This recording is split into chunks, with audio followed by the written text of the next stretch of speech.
Então, a terceira parte, né, a terceira premissa que a gente tem que introduzir é, do momento que nós já temos as atribuições, então vamos colocar aqui, a terceira premissa são atribuição de números quânticos, atribuição de números quânticos e a carga elétrica, o operador, né, e o operador de carga elétrica de Gelman-Nijinski. Então, essa é a terceira parte que a gente tem que colocar no modelo. Então, já sabendo que a simetria é SO2 e já sabendo, então, que a matéria leptônica ela também é totalmente dividida em setor left e right, então nós vamos fazer o seguinte: se a estrutura é SO2, nós vamos tomar sempre um lepton left, o lepton, vamos chamar assim, botar assim, um lepton left, e o nêutron, para não ficar carregando muito isso, vou fazer o seguinte: eu vou chamar assim L, já está implícito que é o lepton, LA vai designar a família, né? E aqui o neutrino left correspondente, vou botar aqui o neutrino left correspondente. Eu vou botar assim na código, sempre vou ter um lepton left e o neutrino left na família A. Então, nós temos três famílias. A vai de 1 a 3. Isso vai para o elétron left, quer dizer, A igual a 1 é elétron, neutrino do elétron. A igual a 2, mu, neutrino não mu. A igual a 3, mu, tá. E singletes de SO2, os neutrinos, os leptons right. Então, tudo que é right é singlete de SO2. Então, dessa forma, a gente coloca o termo left, o seu neutrino, no dublete de SO2. Então, vamos chamar, então, esse, como SO2 é isospin, nós vamos chamar disso, esse número, esse SO2, vamos chamar de isospin. Então, o número quântico de SO2 é isospin. E a simetria 1, vamos associar o SO2, que é vamos dizer assim, o isospin fraco. Vamos chamar esse grupo de isospin fraco. E como ele que define os dubletes das simetrias left, vamos chamar SO2 left. E o 1, ele vai estar associado a uma hipercarga fraca, vamos chamar de hipercarga fraca. Claro, isospin e hipercarga são notações que já foram importadas lá da física de quarks, né, lá do SO3 de Gelman, quando ele fala do isospin forte, da hipercarga forte, né? Produz essa noção. Os leptons right não vão ter isospin, não? Oi? Os leptons right não vão ter? Não, eles são, tudo que é right é singlete de SO2. Então isso aqui é singlete de tudo aí. Singlete de SO2. Então eles são neutros de SO2. Neutros sobre SO2. Então eles não veem a simetria SO2. Tudo que é right não vê a simetria SO2. E aí nós temos a hipercarga fraca, nós vamos associar esse número aqui ao Y. Tem vezes que a gente chama de R também, pode chamar de SO2 right, porque na verdade ele vai também classificar os right, mas é meio misleading botar right aqui, porque o setor left também tem esse número quântico. Então, agora, o dublete left e os singletes right, todos eles vão ter número quântico de 1. Vamos acertar isso depois aqui. Então, o dublete, quer dizer, os dubletes left e os singletes right terão hipercarga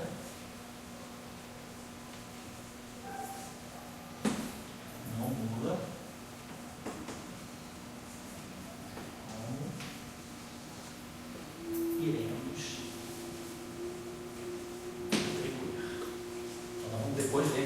são as atribuições de carga.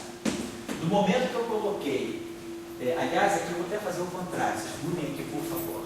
A gente vai, como o neutrino tem carga nula e os leptons têm carga negativa, nós normalmente fazemos o contrário. A gente prefere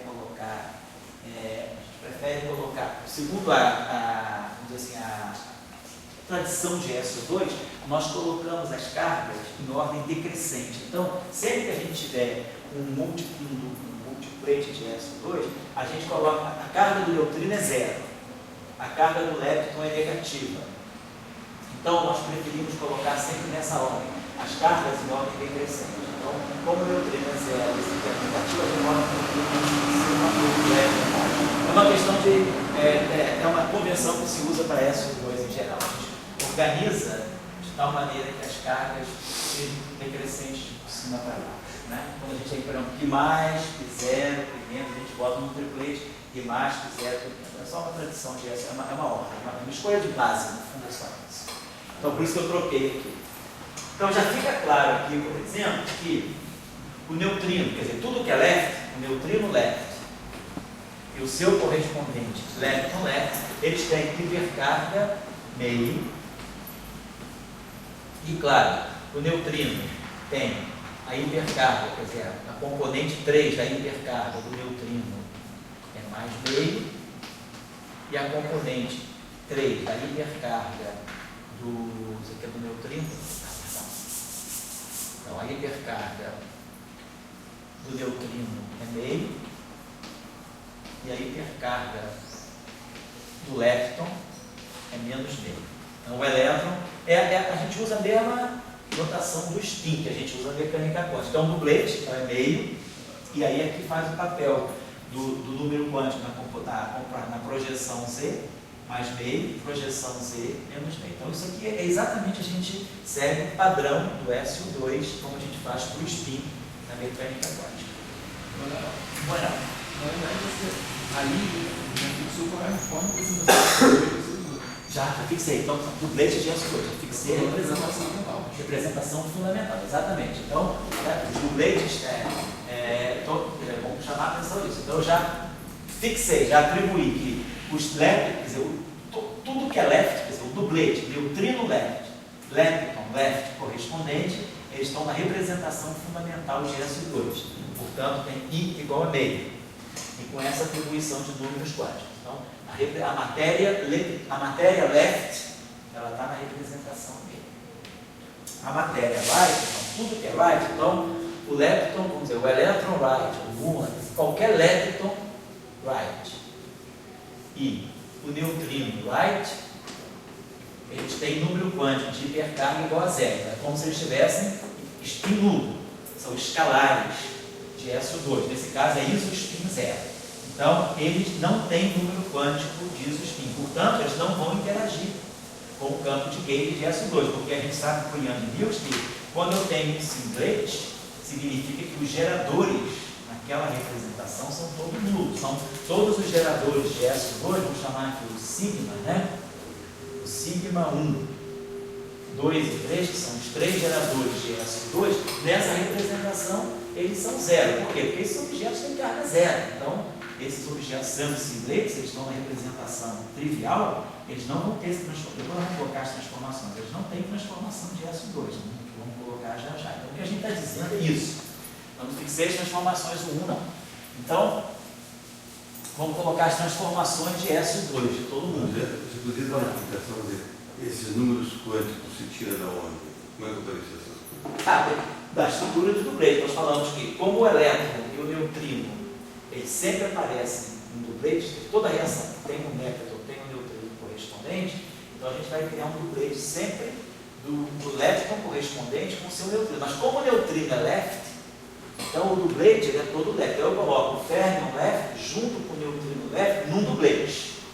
Porque eles não aparecem sempre em dois. Então é a representação fundamental. Eles não tinham noção que tinha os spin fracos, que existia. Não. Isso foi introduzido com esse modelo. Mas vocês não aproveitaram de tinha sim, os spin fracos. Eles aproveitaram a nomenclatura de SO2 fortes. Foi? Qual é a representação desse Essa representação é a representação trivial. É chamado trivial, não não tem transformação. Não tem transformação, é esse inglês, é a representação trivial. É a representação de spin zero. Fala aí, Dora, o que tem então? A questão da introdução do número quântico. Né? O número quântico é uma coisa uma questão fraca tinha mais números quânticos que a eletromagnética. Certo. Isso ele tinha que saber. Ah, sem dúvida. Ele foi fazer uma formulação colocando aqueles números quânticos e preservando a carga elétrica. Preservando a carga elétrica. Vamos chegar no Gell Nishijima, que é importante daqui a pouco, é o Gell Nishijima. Digamos, a intuição é, digamos, fazer uma carga elétrica conservada, Isso. mas agora com novos números quânticos jogando. Isso. Então, quer dizer, E nós vamos ver como a carga elétrica se expressa em função desses novos números quânticos. Nós temos uma simetria SO2 e uma simetria U1 de mercado. Onde está a carga elétrica? Nós vamos ter que localizar a carga elétrica em função desses números quânticos. Porque a teoria ela é baseada em dois grupos de simetria que não são a carga, não são o U1 eletromagnético. Então nós vamos ter que, é justamente aí que está a questão. Como é que eu introduzo a carga elétrica? Como é que eu simulo a carga elétrica? eu entendo que naquelas reações que tinha, Sei. eles retiraram tinha esses números quânticos. Isso. Daí fica a pergunta, como é que entram esses números quânticos na formulação de teoria? Isso. Então estamos entrando com eles agora. Daí, Está aqui. daí está dependendo da tese da teoria, tem que conservar a carga elétrica. Isso. Isso. E daí aquela carga elétrica agora vai ser um A mais B. Isso. Vamos ver o que é a carga E elétrica. aquele A mais B vai ser os números quânticos. Isso. Os números quânticos vamos definir. Então, nós estamos definindo os números quânticos de SU2 e de U1. Por enquanto, eu estou definindo os números quânticos de SU2. Então, tudo que é left, então eu vou ter 3 dubletes left. O dublete do neutrino do elétron com o elétron left. Depois, muon, neutrino e muon left. Tau, neutrino e tau left. Depois, vou ter os singletes right. Vamos ter aqui elétron right, muon right, neutrino right. Não tenho os leptons right, os neutrinos, só lepton, não tem neutrino right. O que é right é o antineutrino, mas eu não preciso me preocupar porque a CPT já faz isso. Quando eu faço uma teoria quântica de campo local, invariante de Lorentz, uma conexão espin-estatística, CPT é respeitado no momento que se introduz a partícula, antipartícula já entrou. Então a teoria já dá conta de que a partícula é antipartícula. Então não preciso me preocupar com os antineutrinos que são right, porque quem é right é só a matéria. Claro, os antineutrinos right estão automaticamente incorporados do neutrino left. Como a gente mostrou aí, se eu faço uma transformação de CPT em cima do neutrino left, como a gente discutiu ainda agora com Dória, a gente vai ganhar o antineutrino right. Então, a invariância de CPT já dá conta disso para mim. Da mesma forma, quando eu pegar o elétron left, CPT, então, quando eu pegar o elétron left, eu só estou introduzindo o elétron. Quando eu pegar o elétron left, ou qualquer lepton left, eu vou chegar no lepton, na antipartícula right. Então, quando eu estou falando, e quando eu pegar o elétron right, por CPT, automaticamente a invariância CPT já me leva no positron left. A gente leva partícula por antipartícula com a quiralidade oposta. É isso que faz o CPT, aquela discussão que a gente fez. Como é que reage a C, como é que reage a P e como é que reage a P. Então, estou atribuindo os números quânticos left. Então, primeira coisa, vou pegar, faço uma mostrar A igual a 1 ou 2 ou 3, igual a qualquer A. Então, se eu pegar uma família, então o dublete left, número quântico meio. Então, como é que vai ser a transformação de SO2? Então, se eu pegar o neutrino e o correspondente left, isso vale para qualquer A. Fizer uma transformação de SO2, que nós vamos ter aqui, vai ser exponencial de I, os parâmetros de SO2, vamos chamar os parâmetros alfa A, sigma A sobre 2, neutrino left. A igual a 1, 2, 3. São os 3 geradores de SO2. Então, A são os números quânticos, né, que designam A minúsculo, né, designam os geradores de SO2. Então, é a transformação de SO2 em cima de qualquer dublete. Tudo que é right, quer dizer, o elétron right, quer dizer, os leptons right, então, tudo que é right segundo SO2 vai ser um singlet. Os geradores são todos nulos, então não tem transformação de SO2, eles são neutros segundo SO2. Então, tudo que é neutro segundo um grupo significa que o gerador naquela representação é trivialmente representado, é zero. Né? Quando eu tenho a simetria de gauge, um grupo de gauge é I, ômega A, GA. Se eu estou na representação em que a transformação é a identidade, ou seja, o objeto φ' é igual a φ, significa que os geradores são trivialmente representados. Então, a representação singlet de qualquer grupo é a representação onde todos os geradores são zero. Não tem gerador. Então, o grupo fica a identidade. Então, eu já sei os números quânticos, já sei as transformações de SO2. Então, aqui, já está claro para mim, então, que se eu quiser agora introduzir uma derivada covariante segundo SO2, eu vou ter que introduzir uma derivada. Quer dizer, os geradores estão nessa representação. Então, já fica claro para mim que os campos de gauge de SO2, né, então, o setor de bósons vetoriais de SO2 vai ser esse setor aqui, AMI igual a AMIA sigma A sobre 2. Os geradores são de matriz de Pauli sobre 2, né? Que é a representação do Blake, a representação fundamental de SO2. Então, eu já sei que eu vou introduzir essa família de potenciais de Young-Mills para a simetria SO2. E aí agora vamos começar a discutir os números quânticos de hipercarga, o U1, e aí que a gente vai fazer a localização para a carga elétrica. Tá isso aqui?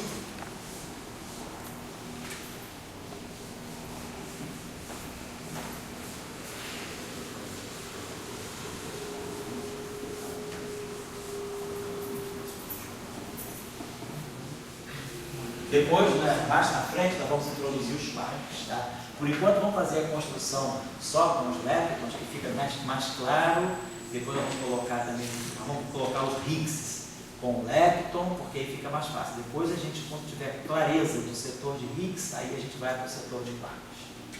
Então, vamos agora discutir a simetria 1. Simetria 1 de hipercarga.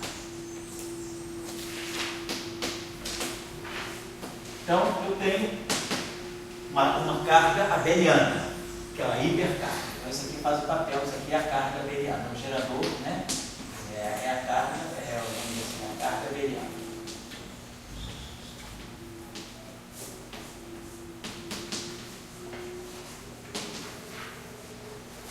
Eu não tenho nenhuma, a simetria abeliana é solta.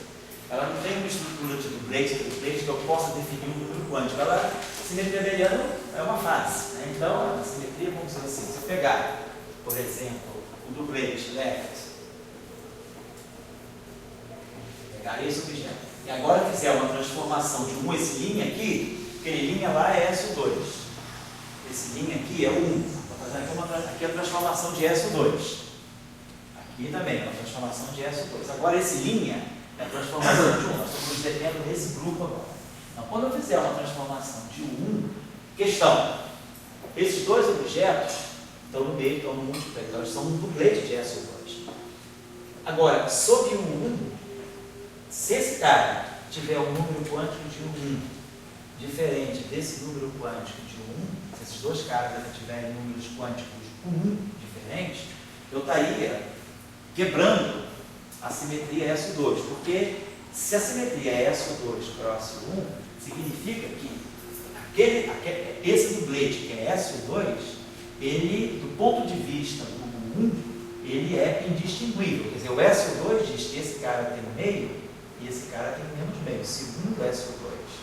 Mas, segundo 1, se esse cara aqui tiver uma carga diferente desse cara aqui, significa então que eu estou distinguindo esses dois objetos. Vai ficar mais claro ainda quando a gente introduzir, quer dizer, o acoplamento, né? Quer dizer, quando eu for introduzir agora o campo, vamos dizer que eu vou introduzir um campo de gauge, vamos chamar o potencial de 1, eu vou chamar de Y'. Vamos chamar o campo de gauge de 1, vai ser Y'. Se esse potencial aqui, ele vai então ser o potencial que vai fazer o gauge dessa simetria. Então, claro, esse campo aqui, sempre que ele for interagir, ele vai ter que trazer aqui o valor da carga, que eu chamei aqui, vamos botar o valor da carga de Y, né?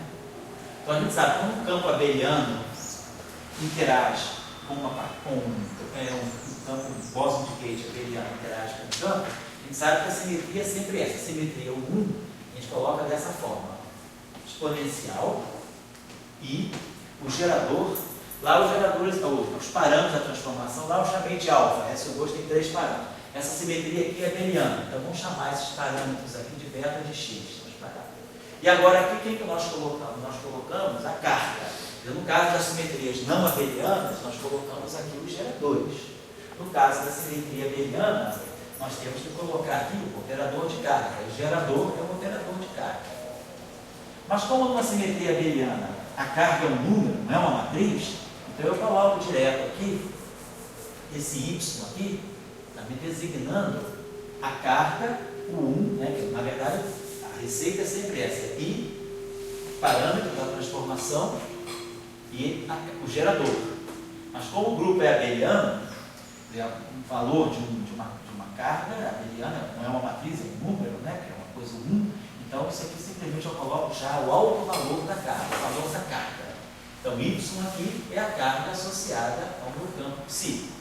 Então significa que esse campo aqui tem carga y. Então significa que na hora da interação, né, quando a gente faz o acoplamento do campo de rede correspondente com o campo, com o campo de matéria, que a gente faz na derivada covariante, se vocês se lembram lá da nossa construção na eletrodinâmica, é dI mais I, a constante de acoplamento naquela interação, a carga do objeto e o campo de gauge. Essa é a estrutura de uma derivada covariante abeliana, né? Então a gente coloca a constante de acoplamento, no caso da eletrodinâmica, a gente coloca aqui o E. E aqui a gente coloca a carga da partícula, né? Quantas vezes, qual é o valor da carga em unidade da constante E. Então aqui a constante de acoplamento da interação, aqui a carga abeliana e aqui o bóson vetorial.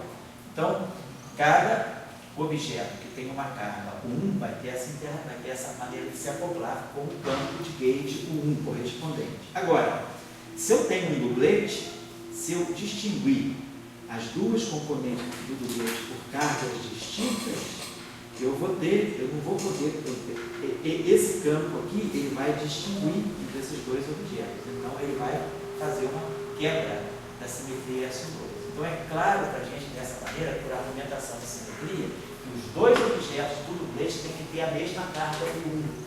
Então, aqui eu vou ter que colocar isso aqui da seguinte maneira: vai ser exponencial de I. Desculpa, eu prestei atenção, por incrível que pareça. Mas vai quebrar por 1, não vai quebrar por S2. Não, o 1 vai quebrar por 1, porque... Não, por 1, não por S2. Não. Você vai, os dois objetos de S2, você não vai, se você colocar esse cara numa carga, se você fizer isso, se você disser que esse cara tem uma carga 1 diferente desse, você vai ter que fazer o seguinte: dI mais IG, a carga do neutrino e o campo. Não é a carga elétrica não, o neutrino tem uma carga, não é a carga elétrica, é a carga 1, vamos ver quem é. E aí eu teria que colocar IG, a carga do lepton e o campo 1. O que essas cargas diferentes estão fazendo? Estão destruindo a simetria do dublete. Eu não posso mais colocar os dois no dublete. Pois é, o dublete por S2, não por 1. Pois é, eu estou quebrando S2, eu estou destruindo o dublete de S2. Mas ele continua indistinguível por S2. Esse é o problema. Para mim não tem problema quebrar por 1. Mas eu não estou quebrando 1. Estou quebrando 1. O problema é que, se eles tiverem cargas diferentes do 1, eles vão estar quebrando a estrutura de dublete. Porque olha só, quando você vai atuar com uma derivada covariante, você tem que atuar com a derivada covariante em cima dessa estrutura. Você tem que fazer isso. Então, essa tua derivada covariante ela tem que ser isso: dI mais I. Vamos dizer que a constante, vamos chamar essa constante de acoplamento aqui de G', a de 1. Eu vou acertar isso melhor. Mas, só para responder a tua pergunta, então, se eu tiver como agora eu tenho SO2 cross 1, esse objeto aqui, Estou criando esse dublete de SO2. O próximo vai... Então isso aqui vai ser mais I, constante acoplamento de SO2. Campo de Gauge de SO2. Geradores de SO2. Então é isso aqui, estou fazendo isso aqui. Estou introduzindo a derivada covariante de SO2. Agora eu tenho que introduzir, segundo a nossa prescrição de Young-Mills, a parte de U1. Que eu teria que fazer aqui, então, I, a constante de acoplamento de U1, o campo de Gauge de U1 e os geradores de U1. Mas os geradores são a carga, então eu tenho que colocar aqui uma carga. Se eu agora, como eu tenho que manter isso aqui no dublete, essa carga aqui, ela tem que ser a mesma do dublete. Se eu agora digo que essa carga desse cara é diferente desse, eu vou ter que escrever aqui uma derivada covariante para o I, para o neutrino, e uma outra para o elétron. Não vai poder ficar tudo uma derivada covariante só. Então, se eles tiverem carga, entendeu? Porque a coisa surgiu. Se eles tiverem cargas U1 diferentes, eu vou quebrar a estrutura da derivada covariante, eu não vou poder colocar eles dois no dublete, porque a simetria SO2 está justamente nisso. Esses caras têm que estar sempre juntos. Enquanto a simetria for exata, eles estão caminhando sempre juntos. Então, eu tenho que ter uma derivada covariante aqui, única. É isso aqui. Se eu tenho uma carga distinta para cada um deles, isso aqui vai me quebrar em dois. Aí eu tenho que dividir. Então, cargas U1 diferentes, para o neutrino e para o elétrico correspondente, dão quebra de SO2. Entendi. Entendeu? Só para explicar, eu vou apagar isso, eu vou refazer isso aqui. Então, mas o raciocínio é esse. Então, como esses dois caras são membros de um dublete, é porque a tua dúvida é sensata, porque o cara pensa, bom, isso aqui é SO2, então eu vou estar quebrando o 1, como você falou, as cargas, mas o 1, se você tiver objetos com cargas diferentes, você não quebra o 1, porque o 1 não tem estrutura de dublete, o 1 cada um é sozinho, cada um fala por si, então é todo mundo sozinho, então você não quebra nada, cada um pode ter sua carga. O problema é aqui, se você disser que a carga U1 desse é diferente da carga U1 desse, você já não consegue mais manter a estrutura de dublete de SO2, porque né, o teu grupo é SO2 cross 1, não é só SO2 e só 1, é SO2 cross 1. Então, se o 1 distingue isso, você quebra a estrutura. Tá? Então, nós vamos ter que colocar aqui, vamos colocar o parâmetro da transformação e o gerador. No caso abeliano, quem faz o papel do gerador é a carga. Então, aqui eles vão ter a mesma carga, a hipercarga.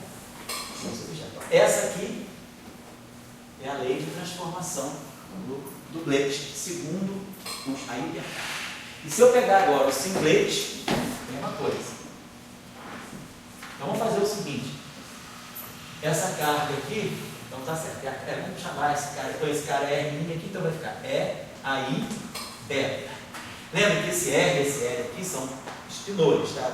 Quer dizer, estou designando, na verdade, isso aqui é o espinor, esse L aqui é um espinor, que designa o elétron, é um espinor de Dirac, um espinor com 4 componentes. Aqui pode dar uma representação de vai, não importa, mas é um espinor. Eu estou chamando de L, mas na verdade é um L alfa, né? Tem um campo espinorial. E aqui eu vou colocar a carga do setor light. Então, vamos ver, cada objeto vai ter a sua carga. Depois a gente vai acertar, tem a carga de cada um. Então, essas são as transformações do 1. Então, com isso, eu já posso construir a derivada covariante. Eu quero chegar agora. Então, quem sabe as transformações, sabe as simetrias, né? Sabe as simetrias, sabe as transformações, automaticamente já pode, né? A gente já está tirando partida do curso de Young-Mills. Então, vamos lá. DMI.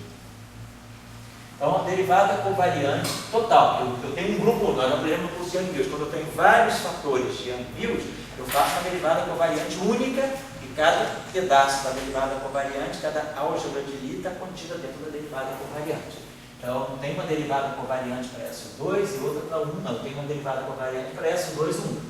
Então, quando essa derivada covariante estiver atuando no dublete, qualquer que seja o dublete, do elétron, com seu neutrino, ou do U, ou tal, qualquer família, qualquer das três famílias vai ter essa estrutura de derivada covariante. A derivada, vamos atuar da seguinte maneira. Constante de acoplamento do SO2 eu vou chamar de G. Campos de Gauge de SO2, vou chamar do A mu A. geradores do SO2 na representação do blend, representação fundamental. Mas, agora o setor de U1 na derivada covariante, chamar constante de acoplamento U1 de hipercarga de G', campo de gauge do U1, eu estou chamando de Y1. E a carga, que eu vou colocar aqui, essa carga Y é a carga do setor left. E aqui eu vou colocar isso aqui, essa derivada covariante, vou botar todo no neutrino. Né? Então, a estrutura de SO2 está atuando aqui. Então, aqui, esse cara aqui vai acoplar com esse e com esse. Aqui não. Aqui a gente já sabe o que é isso aqui. Esse termo aqui a gente já sabe o que é. Então, vamos abrir essa derivada aqui. Esse termo aqui é I sobre 2, G, e aí aqui eu tenho aquela nossa matrizinha que nós já discutimos. AB3 menos AB3. AB1 menos IAB2.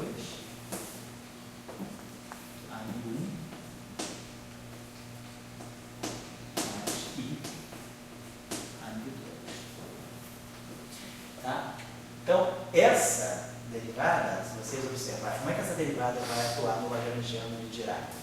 Vou escrever o lagrangiano, então a gente vai pensar o seguinte, a ideia vai ser como é que é o lagrangiano de Dirac? Um si barrado, I, gama mi, de mi, si. Então, nesse caso, eu tenho um dublete. Então, se eu for pensar na ação, vamos pensar assim, tempo de ação lagrangiano de Dirac. Só para a gente ter uma ideia, que a gente tem que saber, será que esse campo aqui é o carga com carga mais, esse com carga menos, ou vice-versa? Tem que saber qual é. Quer dizer, isso aqui é um campo carregado, isso aqui é um campo carregado, é um bóson vetorial carregado, que é complexo, esse aqui é o outro, o complexo conjugado dele, é o antipartículo dele. Mas quem é que tem carga mais e quem é que tem carga menos? Não sei, não é por causa desse sinal que eu vou decidir. Eu tenho que saber pela corrente. Então, pelo lagrangiano de Dirac, nós temos neutrino left, barrado. Left on left, barrado. Vou botar mais embaixo. Então, vamos ver. Então, a ação de Dirac, lagrangiano de Dirac, só para o setor left. Correspondente a essa, então, neutrino left barrado e o elétron left barrado. Aí aqui nós vamos colocar I, gama mi, de mi. E aqui nós vamos colocar o neutrino left e o elétron left. Aí você já está falando geral, né? Para esses dois postos. Aqui já estou falando geral. Essa derivada covariante cobre todas as simetrias, exatamente. Agora, só para eu quero chamar a atenção para o seguinte fato. Quando nós pegarmos, a gente vai ter que abrir esse termo aqui. Esse termo aqui ficou claro. Então, vamos fazer isso, vamos abrir isso para a gente ver. Eu acho que isso é importante no início para dar essa noção. Como é que aquela derivada covariante está funcionando? Ela está funcionando assim. Ela vai atuar nesse dublete. Então, eu vou ter dmi, vou colocar assim. Dmi atuando aqui, neutrino left, left. Ela está dando dmi,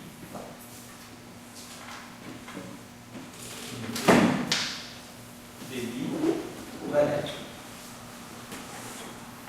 Aí agora esse termo aqui está fazendo o seguinte, mais I sobre 2G.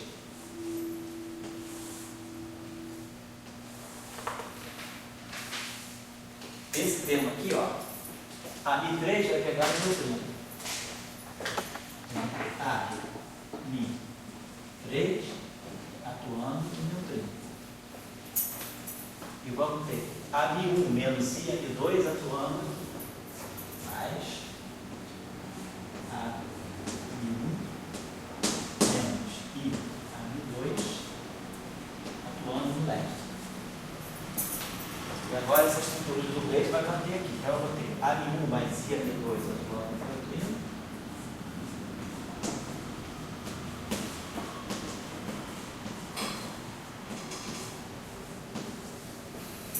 E vamos ter menos a Mi3 atuando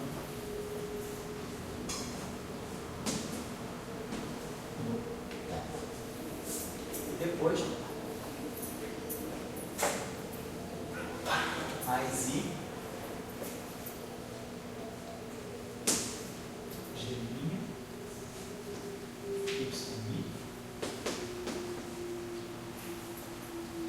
Y, neutrino. Então isso aqui é esse pedaço aqui.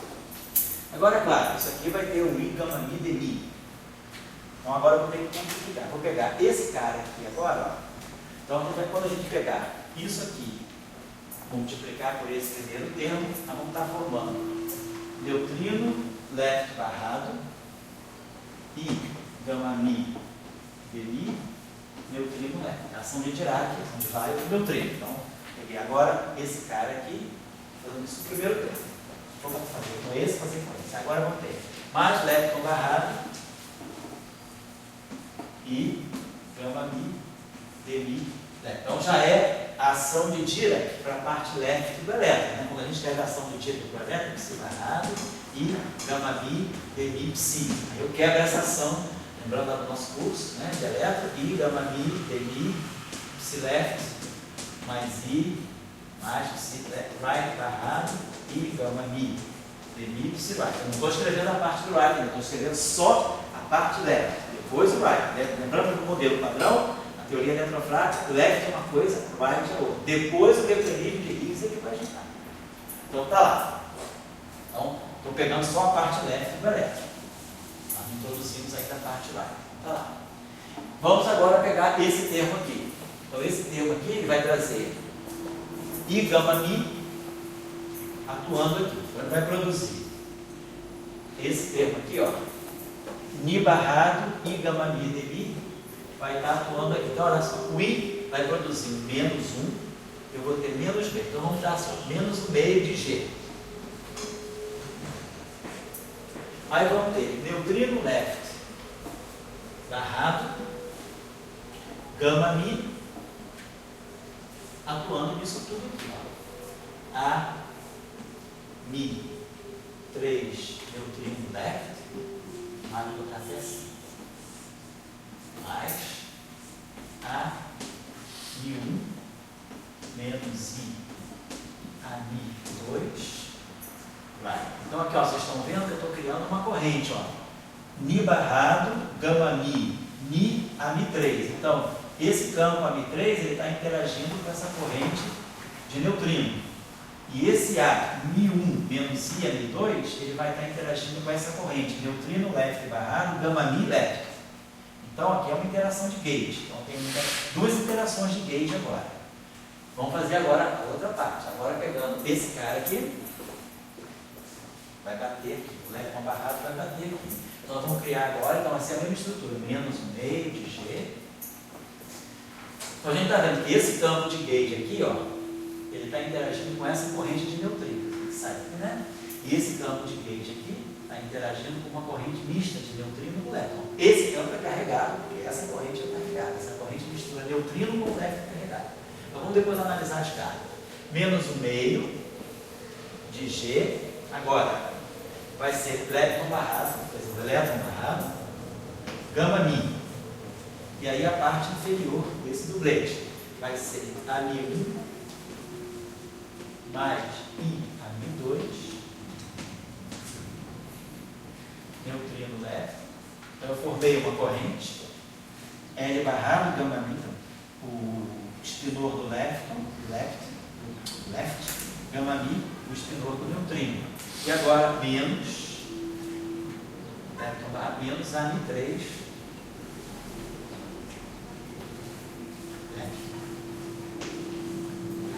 essa parte. Agora esse pedaço aqui, isso aqui, então vai ficar mais, mesma coisa, esse I aqui, o I, gama, Mi, vai entrar batendo aqui. Então vou botar aqui I, vai ficar menos, então vai ficar menos G', campo de gauge.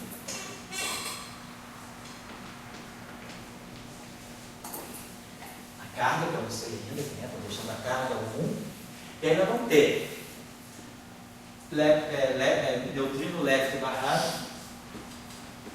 neutrino left, e elétron leve barrado. Então, a interação do campo de gauge com 1, ele está interagindo com essa corrente de neutrino e com essa corrente do elétron, certo? Então, de fato, essa corrente aqui é neutra, que é a mesma carga que está aqui, está aqui, então, de qualquer maneira eles vão se cancelar as fases, e esse campo aqui, ele é um campo de gauge tipo 1, e ele é neutro também segundo essa outra, ele é neutro no campo de gauge. Agora a gente pode ver o seguinte, ó. Esse campo aqui, olha a corrente com a qual ele está interagindo. Nós estamos formando o seguinte termo de interação. Deixa eu só explicar ele aqui mais claro. Vou fazer aqui, ó. Só para a gente fazer um raciocínio aqui. Vamos pegar a corrente que se acopla com esse campo de gauge aqui. Então nós temos menos 1,5 de G. E aí temos neutrino barrado, gama mi, elétron. Oi? Aqui embaixo, né? É botar o gama mi, voltando sempre aqui no meio, né? Obrigado. Então, obrigado, está errado. É o gama mi, neutrino left, mais elétron, gama mi é corrente, claro, estava faltando gama mi na corrente. Se acopla no campo de gauge. Então, fazendo análise dessa corrente, dessa interação aqui, então, menos 1,5 de G, neutrino leve barrado, gama mi, elétron. E aí acoplado com esse campo de gauge aqui. A mi 1 menos I a mi 2. Então, e depois, claro, temos a corrente oposta, quer dizer, temos outro leve barrado, gama mi, esse campo aqui acoplado. Temos esse cara aqui, menos 1,5 de G, elétron barrado, gama mi, neutrino. E aí, A mi 1 mais I a mi 2. Então, se nós sabemos que do ponto de vista eletromagnético, esse cara é neutro, e esse cara tem carga menos, isso aqui é o elétron, ou é o mu, ou é o tau. Então, por uma transformação eletromagnética, esse cara tem carga menos. Então, a fase dele vai ser E menos I alfa. Então, esse cara aqui tem que ter carga mais. Porque esse cara aqui tem que... do ponto de vista eletromagnético, isso aqui tem que ser invariante. Então, isso aqui tem que ser neutro eletromagnético. Então, se esse cara tem uma fase com expoente menos 1, porque a carga do elétron é menos 1, ou é o elétron, ou é o neutrino, ou é o mu, ou é o tal. Então, se eu fizer uma transformação eletromagnética aqui não tem fase. O neutrino então, a transformação eletromagnética é aí alfa, carga eletromagnética. Esse cara aqui é 0, então não tem fase. Esse cara aqui é menos 1, então ele ganha uma fase menos 1. Mas esse cara aqui tem que conservar. Isso aqui tem que ser invariante eletromagnética. Então a fase desse cara tem que compensar a fase desse. Se esse cara tem carga menos, esse cara tem carga mais. Então nós vamos chamar esse campo A mi 1 menos I a mi 2. De repente a gente já faz isso, até a gente já chama sobre 2 para eliminar esse fator 2. Nós vamos chamar isso aqui de W+. Então isso aqui é o W mi mais. Já está saindo aí o bóson vetorial carregado, W mi mais. E claro que o que tem o sinal mais vai ter a carga menos. E esse cara aqui tem carga menos 1. Então, pela transformação de fase, é E a menos I alfa. Mas barrou. Então, fica E a mais I alfa. Então, a carga desse cara aqui tem que ser E a menos I alfa. Esse cara aqui tem carga negativa. Então, nós estamos chamando a combinação menos dieletricamente carregada, positivamente carregada, e a combinação mais de negativamente carregada. Então, nós já vamos chamar esse cara aqui, vamos incorporar o fator sobre 2 aqui. Então, esse termo aqui, quer dizer, quando eu trouxer esse sobre 2 para cá, eu vou manter isso aqui ainda sobre 2. Vamos dizer que a gente coloque aqui esse cara aqui, bota aqui 1,5 do A e 3 de neutrino. Esse cara aqui sobre 2 eu estou chamando de W+. Mais W mi mais. Então a gente tem essa interação aqui.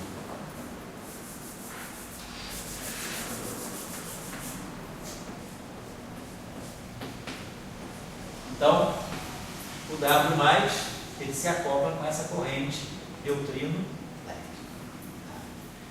E esse cara aqui é o W menos. Tira o fator meio e bota aqui o W menos. Então, por exemplo, na interação fraca, né, o verso que a gente pode formar é isso. Por exemplo, eu posso começar com um elétron. Esse elétron aqui emite um W menos. Vem um elétron, inicia com o elétron. Ele, no final, sai o neutrino. E ele emite um W menos. Então, é esse vértice aqui.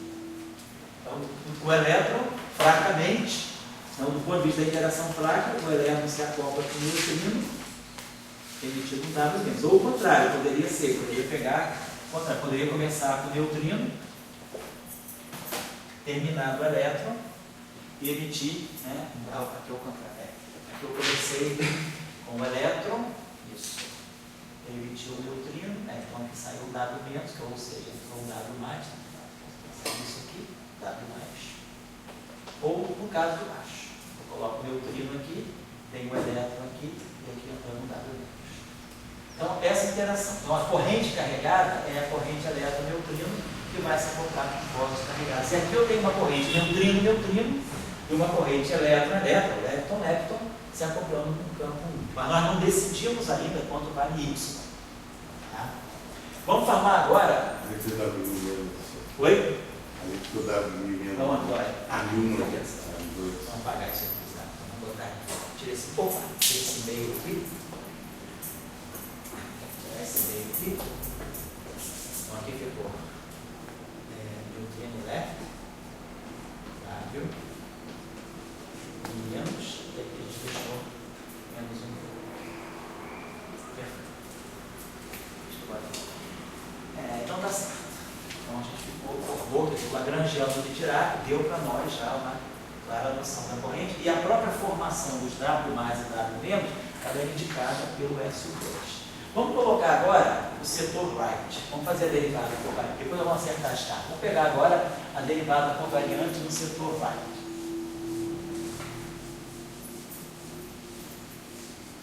Então, quando eu for fazer derivada covariante do setor right, então isso aqui só vai incluir, não vai incluir mais o neutrino. É um singlete de SO2. Aqui eu coloco, se for A igual a 1, é o elétron, o mu ou o tal. Então vai ser a derivada do spinor right. Não tem, ele é singlete de SO2, então para SO2 todos os geradores são zero, então o campo de gauge desaparece. E aí nós vamos ter, segundo a nossa atribuição, constante de acoplamento é G', o campo de gauge é o Y mu, e o número, a carga dele, vamos chamar de Y right. O Y dele, e isso tudo aqui atuando. Então, o lagrangiano de Dirac dele, o lagrangiano de Dirac, para o electron right, para o neutrino right, para o muon right, para o total right, o lagrangiano de Dirac right vai ser right barrado, e gama mi, demi right, mais right barrado, e gama mi vai ficar menos G', a carga do right barrado, gama mi right, y. Então esse y não se acopla também com uma carga. O campo de gauge, quando a gente for um campo de gauge abeliano, tem sempre carga neutra. Então ele é neutro porque esse cara aqui, pela transformação o 1 right, ele se cancela. As fases sempre se cancelam. Esse campo aqui realmente é neutro. Então nós já temos aqui também as cargas, né? A derivada covariante, já sabemos a corrente. A questão nossa agora é acertar o valor da carga. Quem é o Y? Nós estamos deixando esse genérico. Então agora vamos começar a acertar as atribuições, quer dizer, os valores das cargas 1, os valores das hipercargas, tanto do dublete quanto do singlete.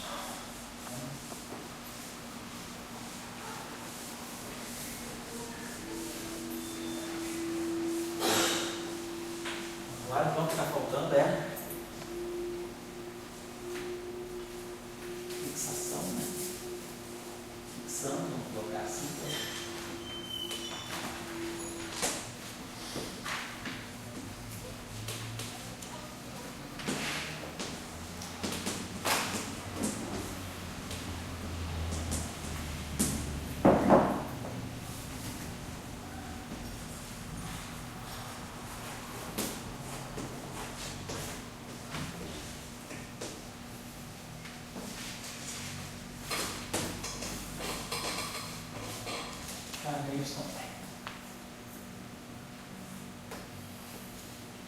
Então aí que entra a discussão de Gelman e Nishijima.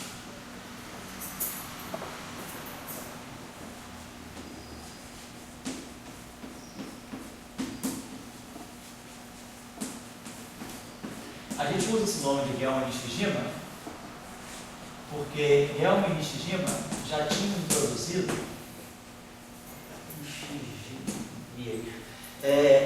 Gelman e Nishijima já tinham introduzido no estudo das interações fortes, quando havia o Gelman fez a formulação SO3, né, a formulação Wakefield para as interações fortes, havia já introduzido nas interações fortes nós temos o SO3.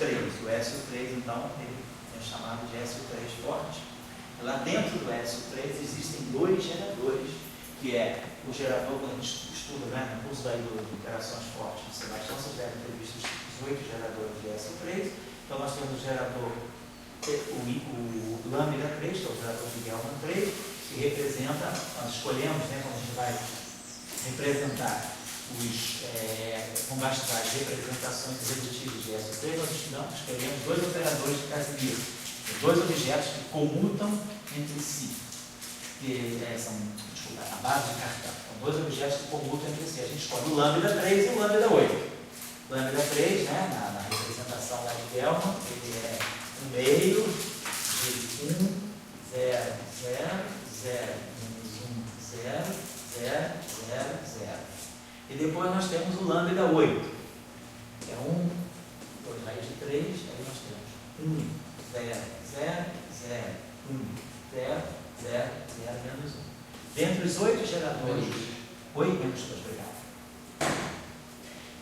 Dentre os 8 geradores de SO3, nós escolhemos esses dois aqui, que comutam entre si, que podem formar a subálgebra de Cartan, que é o número de operadores de Casimiro, que nós podemos usar para descrever os dois números quânticos que nós usamos para descrever todos os estados. Então, todos os estados de uma certa representação de SO3, eles vão ter um número quântico bem definido sobre esse gerador lambda 3, vão ser autoestados de lambda 3 e de lambda 8, com certos autovalores, né?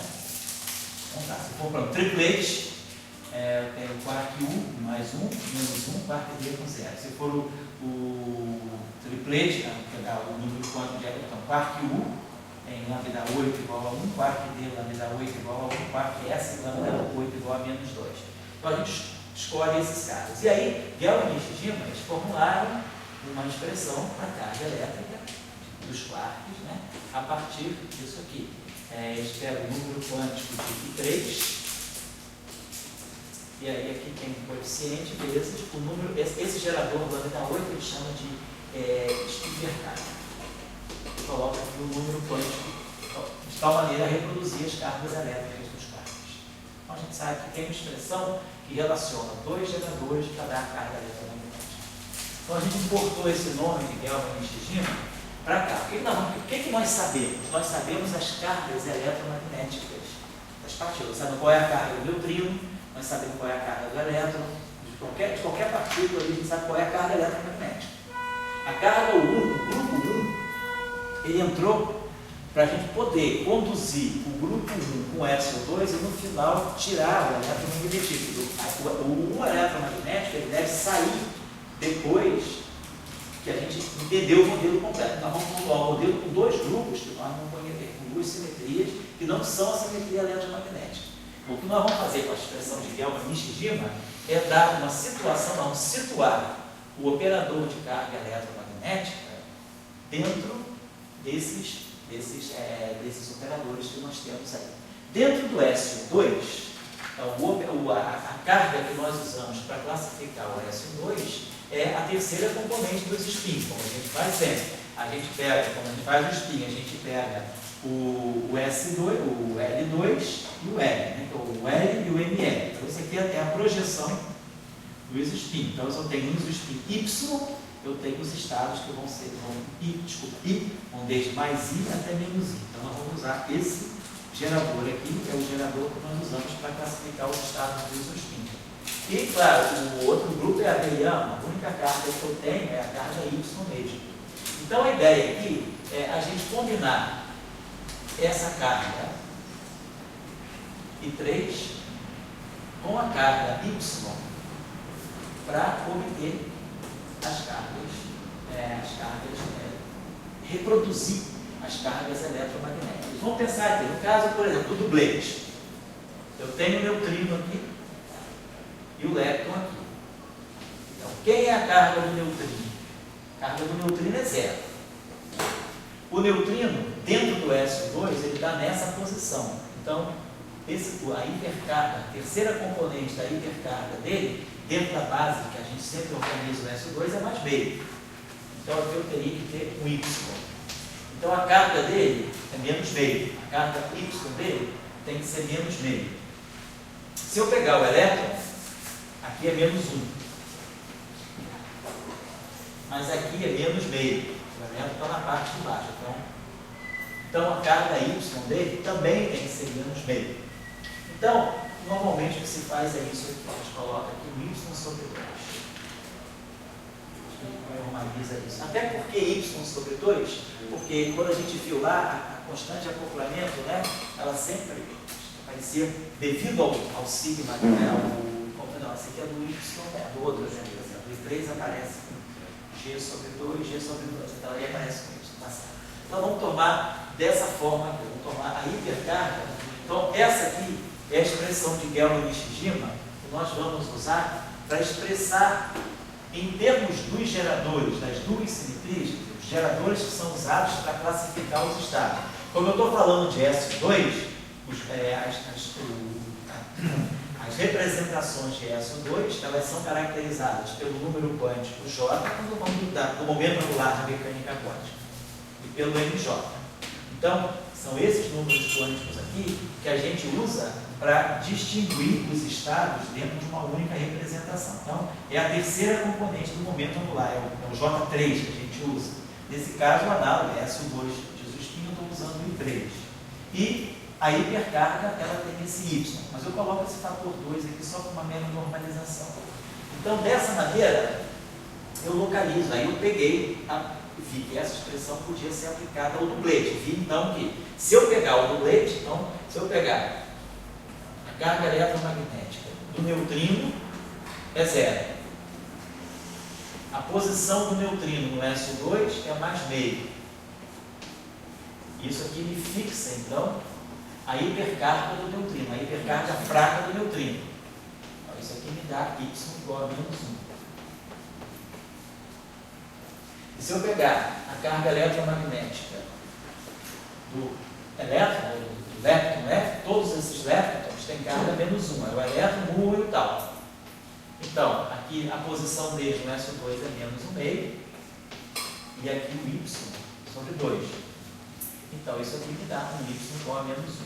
Como tinha que ser? A gente já sabia que os dois objetos do dublete, a gente discutiu isso com a dúvida do Saulo, que os dois objetos do dublete eles têm que compartilhar a mesma carga com 1. Então, justamente essa igualdade de cargas não quebrar a simetria SO2.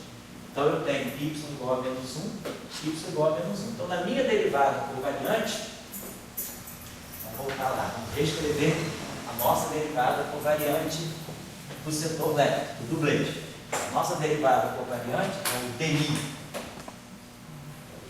atuando no dublete, quase capaz, tá? Vai ser DI do neutrino elétrico do elétrico mais IG, campo de gate de SO2, geradores de SO2, vamos salientar também que essa matriz fica bonitinha, atuando aqui e aqui. E agora a parte mais, parte 1, IG', Y'. Só que a carga do dublete é menos 1.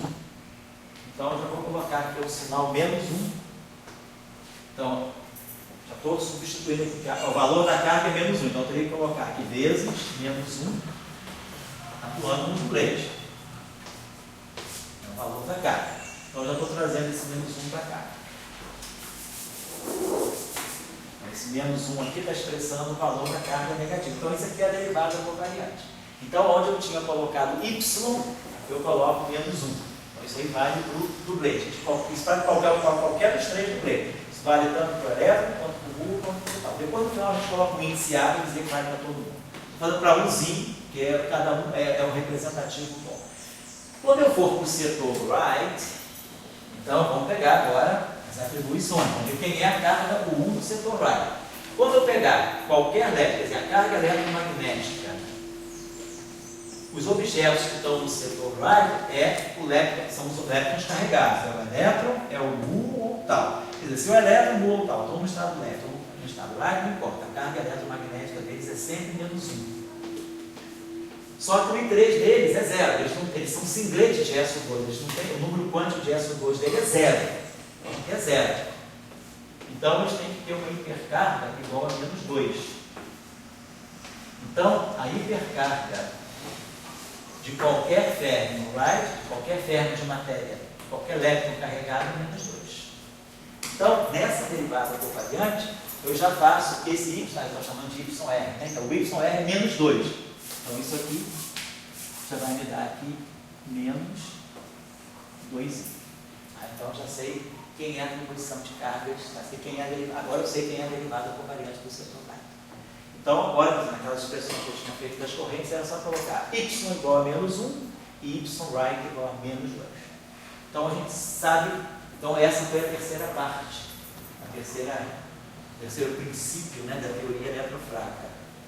Quais são as atribuições de números quânticos, e quando a gente sabe as atribuições de números quânticos, automaticamente a gente sabe compor as derivadas covariantes. Então, as cargas estão todas bem definidas, e lembrando que nós vamos ter essa expressão de Gell-Mann e Shijima, que vai ser respeitada. Então, a gente já está vendo o seguinte, que essa carga elétrica, se esse cara aqui, ele se acopla com quem? Esse cara aqui se acopla com o AMI3. Isso aqui é a terceira componente do spin fraco. Então, o campo de gauge que se associa, isso aqui é a carga Q3, é a terceira carga de SO3. É o terceiro gerador de SO2, né? O terceiro gerador de SO2. Então, quem entra aqui é o AMI3. E quem entra aqui é o YMI. Então, já vai ficar claro para nós que essa relação aqui, carga eletromagnética, vamos apagar isso aqui. Então, vou apagar isso aqui e vamos discutir o tal. Então, já vai começar a ficar claro para nós que se a carga eletromagnética se acopla com o fóton, se aqui eu tenho um fóton, essa aqui é a terceira componente do spin fraco, é a terceira carga conservada da simetria SO2. Então, isso aqui, na representação fundamental, isso aqui é o σ3 sobre 2. O σ3 sobre 2, ele se acopla com o AMI3. E a hipercarga, esse gerador da hipercarga, o Y, né, ele se acopla com o YMI. Então já vai ficar claro para mim que o que é o fóton nessa descrição, o fóton deve ser uma combinação desses dois potenciais de gauge. O fóton, ele tem uma perna no não abeliano, quer dizer, isso aqui é a primeira parte do fóton, ele vem da terceira componente do spin com o bóson de gauge da hipercarga. Depois isso vai ficar mais claro para nós. Depois a quebra espontânea de simetria, isso vai vir à tona de uma maneira muito flagrante. Mas aqui, a expressão de Gell-Mann e Shijima, ao situar a carga eletromagnética dentro dos geradores do grupo de gauge, que é o SO2 cross por 1, nessa situação em que eu já coloco a carga eletromagnética definida, eu automaticamente já estou preparando a estrada para eu ter um fóton que nessa descrição, o que é a interação eletromagnética, ela deve estar vindo dessa combinação da terceira componente do isostímio fraco com a hipercarga. Então, isso aí é a terceira parte. Isso aí já dá uma previsão de como é que o fóton deve aparecer nessa descrição. Então, nós vamos terminar por aqui. Essa é o terceiro princípio aí da construção da teoria, que é o setor do eletrónico. Agora, nós vamos começar a discutir na próxima aula setor de Higgs. Por que eu preciso introduzir nessa descrição? Por que eu preciso introduzir um escalar? Qual é a necessidade de ter um escalar? Então, vamos chamar o trabalho vamos chamar em revisão do trabalho, quer dizer, do Salame 57, a ideia de quiralidade. Por que um escalar é importante a esse ponto? Então, na próxima aula, esse quarto princípio vai ser a necessidade de introdução de um campo escalar que tem que estar necessariamente num dublete do grupo S1. Então, por que nós vamos ter que introduzir um escalar e por que esse escalar vai ter que estar num dublete? Então, essa é a terceira e a quarta, esse é o quarto princípio. Vamos ver quais são as atribuições dele, quais são os números quânticos dele. Feito isso, nós vamos introduzir uma quinta premissa, que é como esse setor interage com a matéria. Qual é a interação do Higgs com o setor do eletrônico? Como é que os acoplamentos de Yukawa vão ser colocados? E com isso aí a gente fecha a descrição, a descrição do modelo. E aí a gente vai partir depois para o ponto que é a espontânea da simetria, para ver como é que o Higgs gera as massas que são necessárias para os férmions e para os próprios bósons de Higgs. Então, a próxima aula vamos trabalhar basicamente o setor de Higgs e o acoplamento do setor de Higgs com o setor eletrônico. Quinta-feira. Deixa eu te dizer, não.